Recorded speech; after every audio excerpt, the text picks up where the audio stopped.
ആകാശവാണി. നമസ്കാരം. വാർത്തകൾ വായിക്കുന്നത് ലിൻസ സിറാജ്.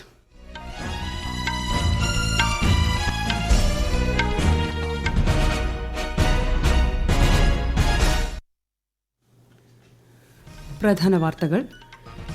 കെട്ടിക്കിടക്കുന്ന കേസുകളുടെ തീർപ്പാക്കൽ നീതിന്യായ സംവിധാനം നേരിടുന്ന സുപ്രധാന വെല്ലുവിളിയെന്ന് രാഷ്ട്രപതി ദ്രൗപദി മുർമു.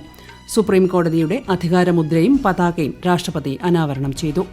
സ്ത്രീകൾക്കെതിരെയുള്ള കുറ്റകൃത്യങ്ങൾക്ക് പ്രത്യേക ശിക്ഷാ സംവിധാനം ഏർപ്പെടുത്തണമെന്ന് ഉപരാഷ്ട്രപതി ജഗ്ദീപ് ധൻകർ. ഗിഗ് പ്ലാറ്റ്ഫോം തൊഴിലാളികളെ സാമൂഹിക സുരക്ഷാ പദ്ധതികൾക്ക് കീഴിൽ കൊണ്ടുവരാനുള്ള സാധ്യതകൾ പരിശോധിച്ചു വരികയാണെന്ന് കേന്ദ്രമന്ത്രി മൻസുഖ് മാണ്ഡവ്യ. കൊച്ചി വിമാനത്താവളത്തിൽ 550 കോടി രൂപ ചെലവിൽ നടപ്പാക്കുന്ന വികസന പ്രവർത്തനങ്ങൾ 3 വർഷത്തിനുള്ളിൽ പൂർത്തിയാക്കുമെന്ന് മുഖ്യമന്ത്രി പിണറായി വിജയൻ. പ്രഥമ കേരള ക്രിക്കറ്റ് ലീഗിന് നാളെ തിരുവനന്തപുരത്ത് തുടക്കം. വാർത്തകൾ വിശദമായി. കെട്ടിക്കിടക്കുന്ന കേസുകളുടെ തീർപ്പാക്കൽ നീതിന്യായ സംവിധാനം നേരിടുന്ന സുപ്രധാന വെല്ലുവിളിയാണെന്ന് രാഷ്ട്രപതി ദ്രൗപദി മുർമു. കേസുകളിൽ സമയബന്ധിതമായി തീർപ്പ് കൽപ്പിക്കുന്നതിന് അതത് അധികാര സ്ഥാപനങ്ങൾ യോജിച്ച് പ്രവർത്തിക്കണമെന്നും രാഷ്ട്രപതി പറഞ്ഞു. ന്യൂഡൽഹിയിലെ ഭാരത് മണ്ഡപത്തിൽ ജില്ലാ ജുഡീഷ്യറിയുടെ ദ്വിദിന ദേശീയ സമ്മേളനത്തിന്റെ സമാപന ചടങ്ങിനെ അഭിസംബോധന ചെയ്യുകയായിരുന്നു അവർ.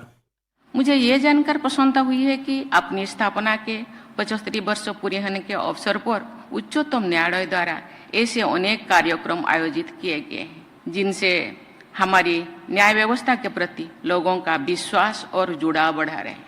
ऐसे आयोजन के लिए मैं भारत के मुख्य न्यायाधीश के नेतृत्व में सक्रिय उच्चतम न्यायालय की पूरी टीम की सराहना करती. സുപ്രീംകോടതി പ്രവർത്തനങ്ങൾ നീതിന്യായ വ്യവസ്ഥയിലുള്ള ജനങ്ങളുടെ വിശ്വാസം വർദ്ധിപ്പിച്ചതായും രാഷ്ട്രപതി പറഞ്ഞു. ചടങ്ങിൽ സുപ്രീംകോടതിയുടെ അധികാരമുദ്രയും പതാകയും രാഷ്ട്രപതി അനാവരണം ചെയ്തു.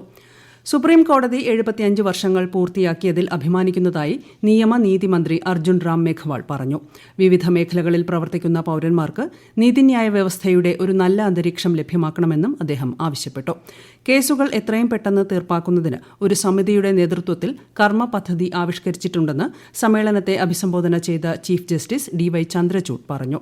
സുപ്രീംകോടതിയുടെ അടുത്തിടെ സമാപിച്ച പ്രഥമ ദേശീയ ലോക് അദാലത്തിൽ 5 പ്രവൃത്തി ദിവസങ്ങൾക്കുള്ളിൽ ഏകദേശം 1000 കേസുകൾ രമ്യമായി തീർപ്പാക്കിയതായും ചീഫ് ജസ്റ്റിസ് വ്യക്തമാക്കി.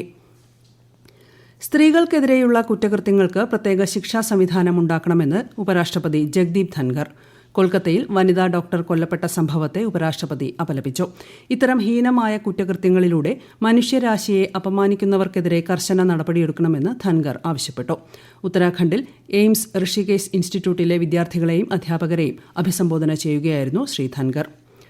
വന്ദേ ഭാരത് സ്ലീപ്പർ ട്രെയിൻ അടുത്ത ഏതാനും ദിവസങ്ങൾക്കുള്ളിൽ പരീക്ഷണ ഓട്ടം നടത്തുമെന്ന് കേന്ദ്രമന്ത്രി അശ്വിനി വൈഷ്ണവ്.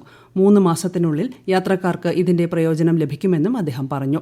ബംഗളൂരുവിലെ BEML-ൽ സ്ലീപ്പർ കോച്ച് ഉൾപ്പെടുത്തി പുതുതായി നിർമ്മിച്ച വന്ദേ ഭാരത് ട്രെയിൻ സന്ദർശിക്കുകയായിരുന്നു അദ്ദേഹം. വന്ദേ ഭാരത് മെട്രോയും പരീക്ഷണ ഘട്ടത്തിലാണെന്ന് മന്ത്രി അറിയിച്ചു.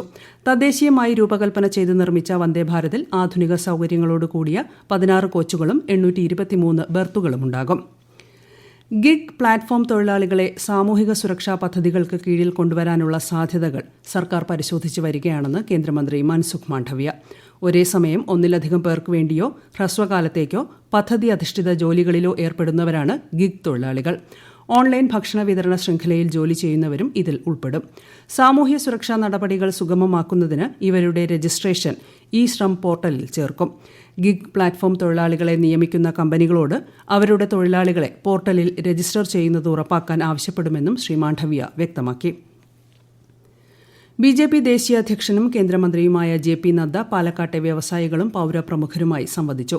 പാലക്കാടിന്റെ വിവിധ വികസന പരിപാടികൾ സംബന്ധിച്ച് പ്രതിനിധികളുമായി കേന്ദ്രമന്ത്രി ചർച്ച ചെയ്തു. ശ്രീ നരേന്ദ്രമോദി അധികാരത്തിൽ വന്നതിനുശേഷം